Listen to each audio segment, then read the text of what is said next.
le maître de phare, sans vouloir vous ennuyer. Isidore, vous me les cassez déjà. Je le regrette, monsieur, mais il s'agit là de ma permission.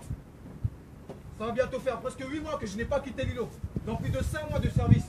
Enfin, ma dernière permission. Permission, permission, vous avez que ce mot-là à la bouche. Monsieur, vous savez, le travail c'est dur, hein. 4 heures de rang la nuit à surveiller le feu, quand ce n'est pas plus, chaque fois que le gardien n'est pas en mesure de prendre son cas. 2 semaines de congé tous les semestres, c'est déjà pas beaucoup. Monsieur, je demande juste ce à quoi j'ai droit. Le droit? Mais les droits, ça ne va pas sans les devoirs.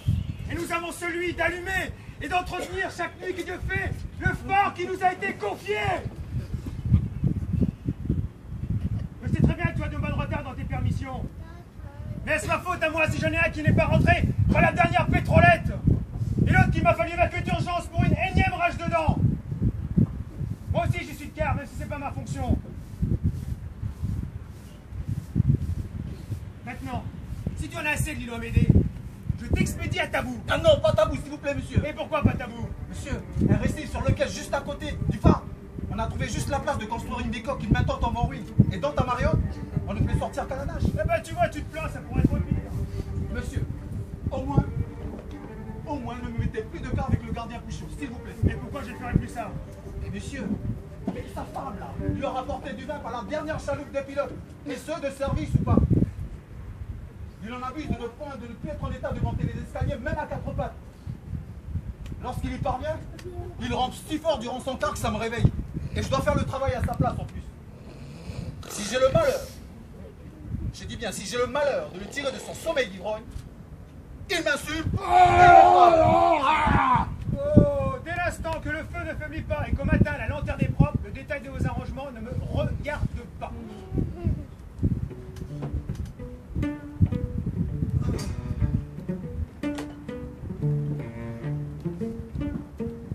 Monsieur le gardien de phare!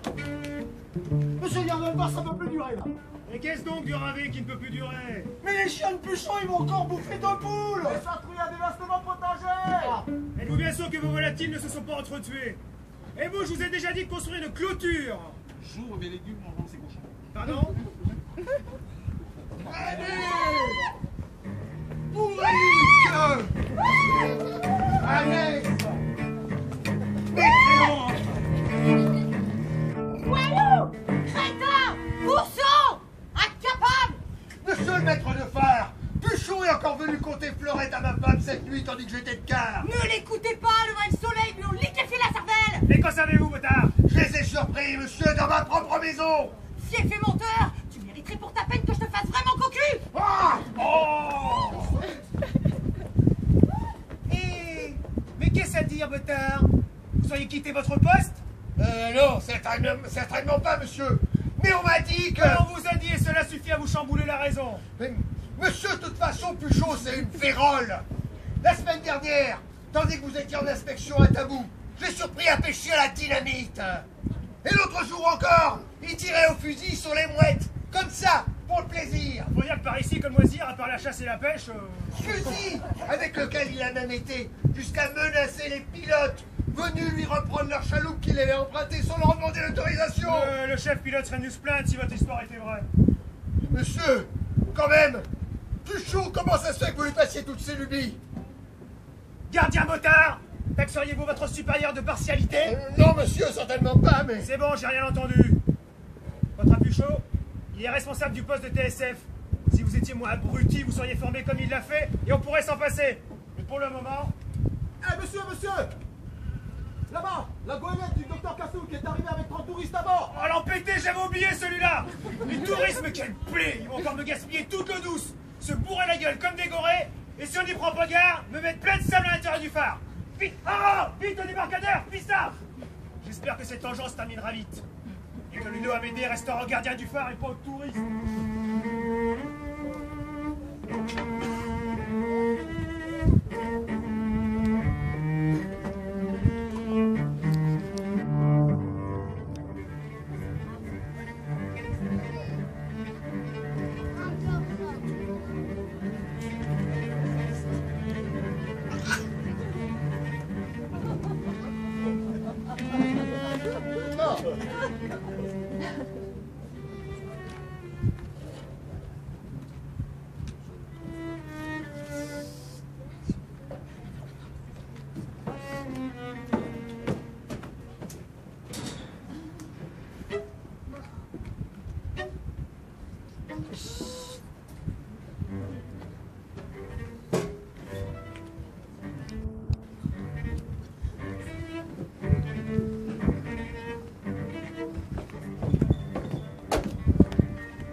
jet-set international de nos jours.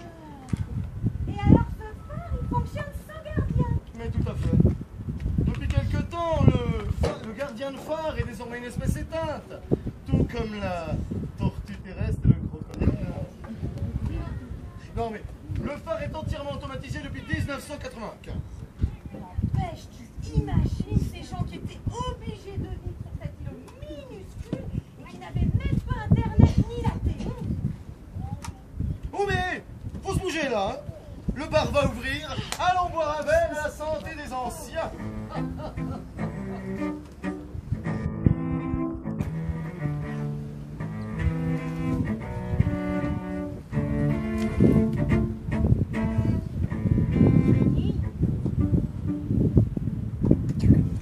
Et ça, c'était une autre époque. Celle des pionniers, des bâtisseurs, des porteurs des produits de l'Occident. Hein.